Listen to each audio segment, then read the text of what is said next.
Masih ingat Saktiawan Sinaga, striker legendaris timnas Indonesia? Ini kabarnya sekarang.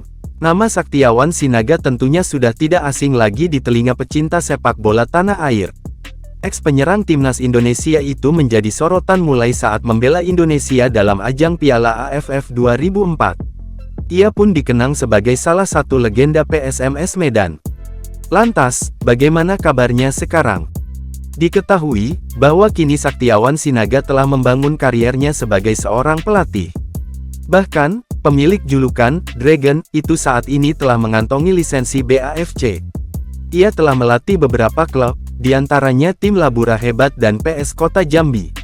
Saktiawan tampak aktif dalam akun Instagramnya. Ia kerap membagikan potret kegiatan sehari-harinya. Saktiawan Sinaga diketahui telah memiliki bakat di dunia sepak bola sejak usianya masih kecil. Pria kelahiran Medan pada tanggal 16 Februari tahun 1982 itu bahkan sempat menimba ilmu di sekolah sepak bola SSB Generasi di kota Medan. Perjalanannya berlanjut ke pentas nasional kala PSMS Medan merekrutnya untuk membela tim junior klub berjuluk Ayam Kinantan itu. Karir profesionalnya pun dimulai pada tahun 2000. Saat itu ia membela PSPS Pekanbaru.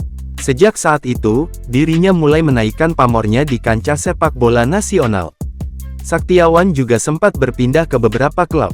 Nama Saktiawan banyak dikenal, saat dirinya ikut berlaga tim nasional Indonesia di mana debutnya ia dapatkan pada ajang Piala AFF 2004 yang kala itu bernama Piala Tiger.